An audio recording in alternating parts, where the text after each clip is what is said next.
In this video, I want to talk about maintaining a work-life balance.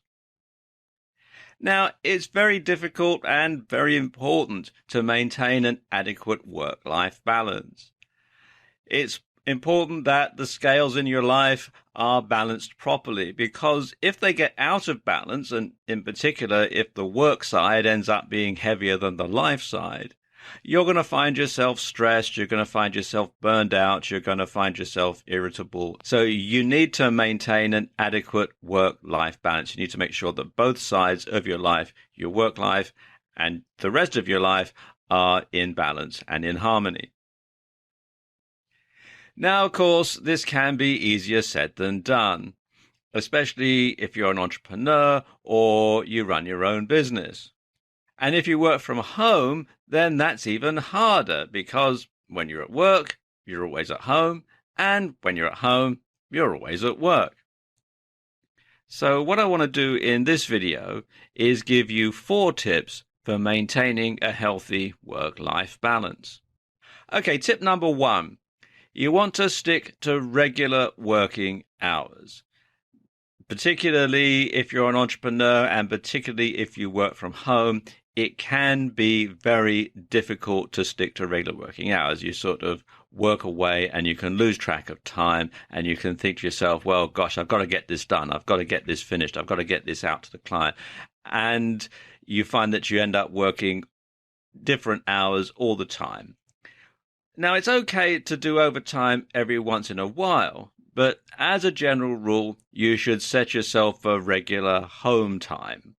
So a regular sort of time when you decide, right, that's it, I'm going to stop working for today. And you also want to stick to regular working days too. Now, this doesn't have to be Monday to Friday, 9 to 5, like you would do if you had, say, an office job or a job in a shop or something like that. You can set your own hours if you work from home, or if you run your own business. You can set whatever hours that you like, and you might prefer to work at the weekend and have a day off during the week or something like that. But you should have a regular working schedule that you can adhere to. Otherwise, it's very easy to become burned out. It's very easy to overdo it and lose all the enthusiasm that you have for running your business. And of course, then your business will suffer, and it becomes a very downward spiral after that. If you work at a computer, it's very easy to get sort of sucked into what you're doing and to lose track of time, and to end up working much too hard and for much too long. And not only can this lead you to feeling like you're burned out, but it can also cause other health problems. You can get back problems from sitting looking at your computer monitor for too long. You can get a condition known as repetitive strain injury, or RSI, from doing too many keystrokes or too many mouse clicks. And you can risk your health in other ways as well. You can get poor eyesight from keep looking at the monitor, focusing in the same place all the time. Now, to help you avoid that, there are a couple of pieces of software that you can get. And I've used both of them over the years, and I highly recommend them. The first one is called Workpace, which you can read about here at wellnomics.com/Workpace. And what this does is this software installs on your computer, and you can set it up to do various things. But what I've used it for is to prompt me to take proper breaks. So every hour or so, it would prompt me to stop for 5 minutes, so I could get up from my computer and walk around and just do something different for a few minutes. It also prompts you to take what they call a micro pause, where you stop typing or stop doing the mouse clicks just to let your muscles recover. And also, it prompts you to take things like your lunch at a certain time. It also prompts you when you've reached your daily limit. You can set a limit to the number of hours that you're going to work at your computer, and so it tells you when the end of your working day has come. And when you're having these breaks or these pauses, it actually locks up your computer's keyboard, so you can't actually do any work. It forces you to stop and it forces you to take a break.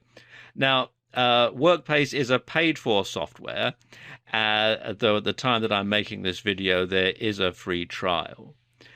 And it generates lots of statistics as well, so you can tell how much time you're working each day, how many mouse clicks you do, how many keystrokes, and that sort of thing. It's not cheap, but it is worth the money. If you're looking for a free alternative, though, there is this one here, which is Workrave, which you can read about here at workrave.org. And this is the software that I'm using at the moment. And it's very similar to Workpace, except it doesn't generate a lot of the statistics that Workpace does. So if the statistics are important to you, then it's a good idea to buy Workpace. Otherwise, Workrave is just as good. And if I can just show you here, you can see I'm actually using Workrave at the moment. It's telling me that my next micro pause is going to be in 9 minutes and 20 something seconds here. My next break is just under an hour away, and that I've got 4 hours and 53 minutes left in this working day before it'll tell me to stop. Just close that. You can see there's some more screenshots here. You've got all these different things, and it's fully configurable, etc. And it's well worth getting this. Quite frankly, I don't know how I could do my job without having it these days. I would just simply get too involved. Now, something else that you should do is have separate work and home phone numbers and email addresses.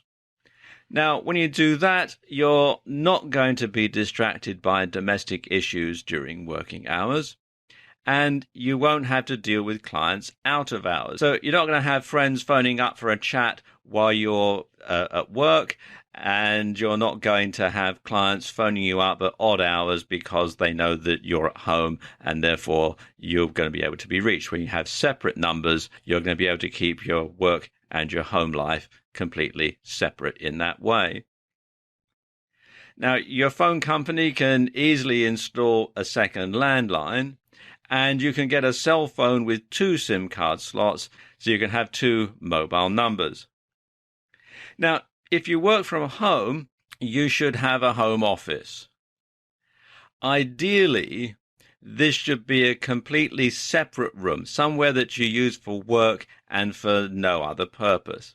And that way you can shut the door at the end of the working day and not have anything more to do with work.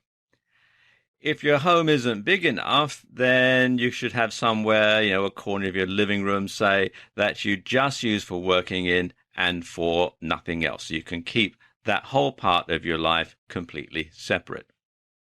Another tip is that you want to make sure that vacations and holidays are sacrosanct. You want to make sure that you schedule time off to relax, just like you would do if you had a job where you would book your vacation time and you would make sure that you take it. And when you take your vacation time, you want to make sure that everybody knows that you are away. You want to switch your work cell phone off or put it through to voicemail, set your answering machine on your work from home landline, set up an autoresponder so that people who email you while you're on your holiday get an automated response. Now, of course, this is all right if you offer a service. If you sell a product, then you may well find that you do need to perhaps check emails from customers to deal with refunds and that sort of thing. But if you do have to do that, then you want to limit it to, maybe a half an hour in the morning or half an hour in the evening and that sort of thing. But other day-to-day runnings of your business, you should leave behind and just simply chill out and enjoy your time off. Something else, and something that I do, is you want to make sure that you keep public holidays in the country where you live. Now, obviously, different countries around the world have different types of public holidays, and it's always a working day somewhere. So you want to make sure that clients and customers know that your office is going to be closed on the public holiday. And again, you can set up an autoresponder to respond to emails. You can set your answering machine or voicemail. And if you run an e-commerce site, well, you can close for the public holiday or have an announcement, a banner on the site that says that you're going to be closed because it's a public holiday and that any refunds or inquiries will be answered on the next working day. And people will understand that. And of course, the thing about keeping public holidays is that friends and relatives are likely to be off at those times too. So there's no excuse not to meet up with other people and to forget about work for a while. So there you go, just a few ways that you can maintain an adequate work-life balance, particularly if you're an entrepreneur or work from home.